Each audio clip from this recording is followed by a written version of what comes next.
Allez, c'est reparti. C'est déjà un mois, bah ouais, t'as vu. T'as pas attendu trop longtemps par rapport à l'ancienne vidéo.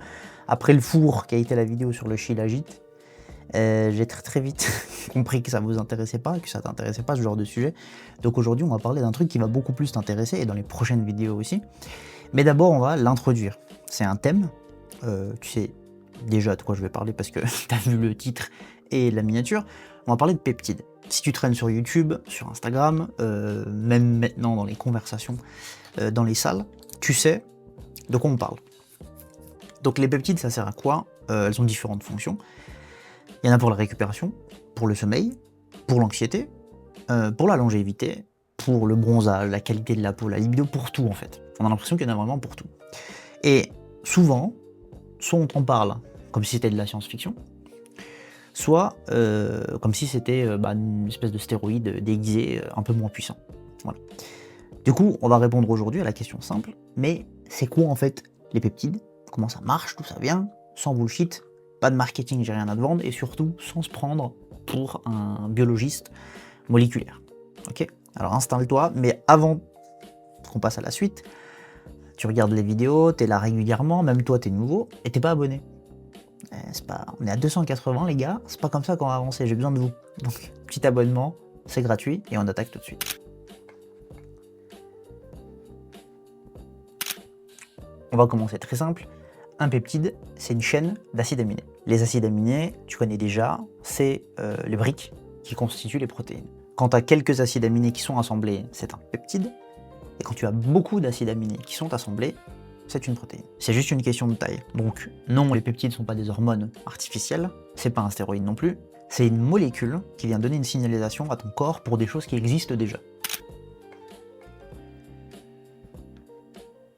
Ton corps et plein de choses à l'intérieur fonctionnent grâce à des messages qui sont envoyés notamment par des peptides. Ils vont venir par exemple dire, tiens, est-ce que tu peux réparer ce tissu? Est-ce que tu peux calmer le système nerveux? Est-ce que tu peux libérer plus de telle hormone? Est-ce que tu peux réduire l'inflammation ici? Sans peptides, il n'y a pas de communication efficace entre les cellules. L'insuline, ça vient des peptides, l'hormone de croissance, ça vient des peptides, certains neurotransmetteurs sont stimulés par les peptides. Compare les peptides au rôle d'un manager dans une entreprise. Dans l'entreprise, il y a la direction, les employés. Sans les managers, qui seraient les peptides, les informations ne se transmettent pas et les actions, pour que tout fonctionne correctement, ne se font pas non plus de la bonne manière. Donc quand on parle de peptides, on parle en fait de langage interne du corps. Du coup, on arrive forcément à cette comparaison. C'est quoi la différence entre des peptides et des roids?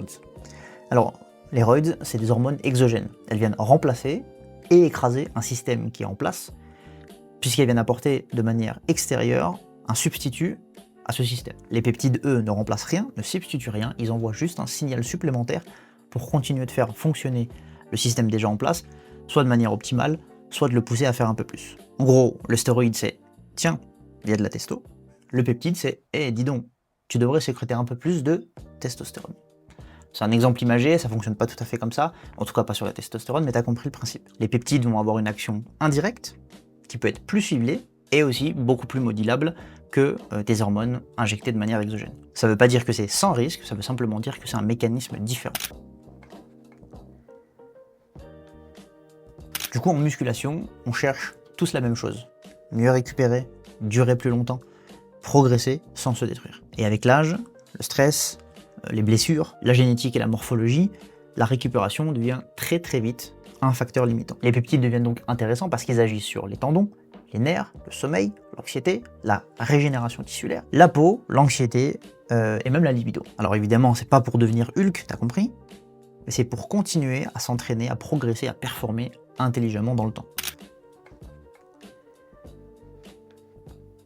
On a déjà parlé brièvement dans d'autres vidéos, les peptides sont omniprésents aux États-Unis. Nous ici en France, on est clairement en retard là-dessus. Il y a une énorme quantité d'hommes d'un certain âge aux États-Unis qui continuent de performer, de s'accomplir à un âge où normalement tu te reposes, entre guillemets, et c'est assez impressionnant parce que ça fait entièrement partie aujourd'hui de la culture aux États-Unis. Et pour moi, c'est aussi une des raisons pour laquelle on est considérablement en retard ici, ou que les États-Unis continuent de creuser l'écart dans tout en termes de performance physique ou cognitive. Maintenant, si on s'intéresse du coup à l'entrepreneuriat, le parallèle il est assez simple. Le problème au niveau de l'entrepreneuriat, c'est pas la motivation, c'est la charge mentale. Le stress qui est induit par le travail, les affaires, qui peut être parfois chronique, le manque de récupération, et ben les peptides sont aussi utilisés et très utilisés par les entrepreneurs ou dans le milieu du business. Ils vont eux principalement utiliser leurs bénéfices sur le système nerveux, sur le sommeil, sur la clarté mentale et le focus, et c'est la même logique que pour la musculation.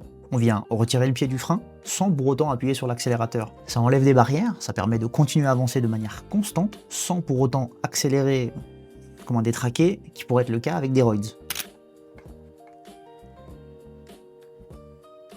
Donc en conclusion, les peptides, c'est pas magique évidemment, ça remplace pas une bonne hygiène de vie, ça vient compléter celle-ci. C'est naturel, non, c'est pas tout à fait naturel et donc c'est pas sans danger, et c'est pas du tout. Et du coup, c'est pas réservé non plus que aux bodybuilders ou aux sportifs, la preuve, les entrepreneurs l'utilisent beaucoup. Les peptides, c'est des outils, pas des raccourcis.